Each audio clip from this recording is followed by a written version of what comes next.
नमस्कार दोस्तों, स्वागत है आपका हिंदी नॉलेज शो में। तो दोस्तों, भारत और जापान के बीच एक बहुत ही बड़ा एग्रीमेंट हुआ है और भारत और जापान के इतिहास में दोनों देशों के बीच ये सबसे बड़ा सैन्य समझौता है।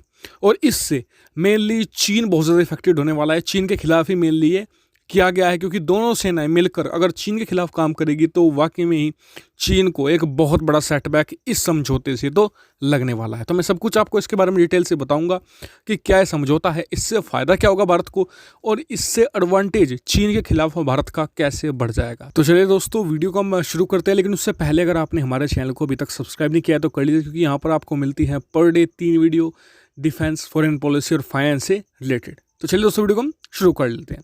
तो दोस्तों, भारत और जापान के बीच में एक समझौता बहुत ही लंबे समय से अटका हुआ था।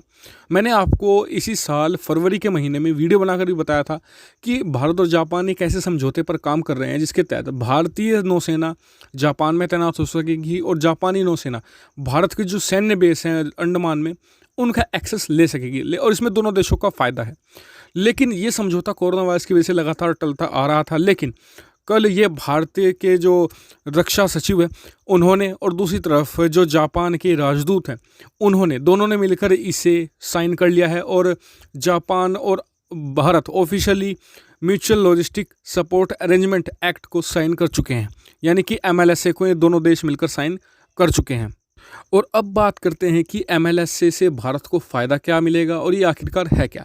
तो MLSA मेनली एक ऐसा एग्रीमेंट है जिसमें दोनों देशों की सेनाएं एक दूसरे के जो सैन्य बेस है, स्ट्रेटेजिक सैन्य बेस है दुनिया भर में फैले हुए, उनका एक्सेस ले सकेगी। कैसे एक्सेस ले सकेगी, इस पर बात करते हैं मेनली हम। तो मान लीजिए कि भारत और चीन के बीच जो स्थिति है ये युद्ध जैसी बदल जाती है, यह युद्ध होने वाला है। तो ऐसे में भारत को चीन पर पूरा प्रेशर बनाना है तो दक्षिण चीन सागर में भारत को अपनी नौसेना भेजनी होगी, और दक्षिण चीन सागर से भारत की दूरी बहुत ज़्यादा है। तो ऐसे में भारत को अपने जो शिप्स हैं उनकी रिफ्यूलिंग के लिए, उनके जो मतलब कि जो उन पर क्रू है उनके लिए खाने पीने की चीज़ों के लिए, सप्लाई के लिए मेनली दोबारा फिर से भारत आना होगा।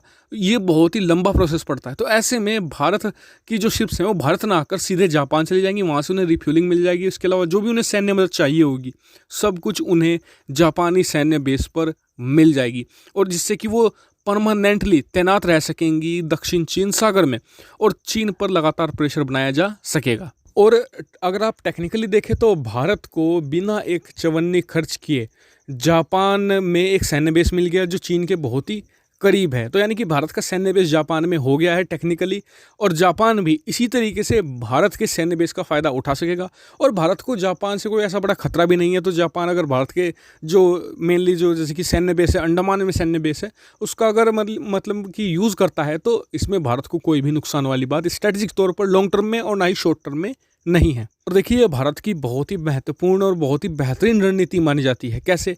चीन के खिलाफ भारत के पास कोई खास सैन्य बेस नहीं था, लेकिन भारत ने अमेरिका, इसके अलावा फ्रांस, इसके अलावा ऑस्ट्रेलिया और अब जापान और दक्षिण कोरिया के साथ ऐसे ही समझौते साइन करके रखे हैं जिससे कि भारत को बिना एक पैसा खर्च किए दुनिया भर में सैन्य बेस मिल गए हैं। क्योंकि अमेरिका के सैन्य बेस देखिए दुनिया भर में कितने फैले हुए हैं, उनका एक्सेस भारत को मिल गया है। इसके अलावा चीन के खिलाफ जो जिबूती में एक चीन का बहुत ही बड़ा सैन्य बेस है, और उसके खिलाफ भारत को फ्रांस का सैन्य बेस मिल गया है, अमेरिका का सैन्य बेस भी जिबूती में है।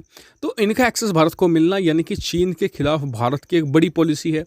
इसमें भारत ने ये दिखाया है कि कैसे दिमाग का इस्तेमाल होते हुए भी, चीन के पास पैसा भले ही बहुत ज़्यादा हो जिसका इस्तेमाल करके वो दुनिया भर में सैन्य बेस बना ले, लेकिन भारत ने दिमाग का इस्तेमाल करके चीन को बड़ी आसानी से काउंटर कर दिया है।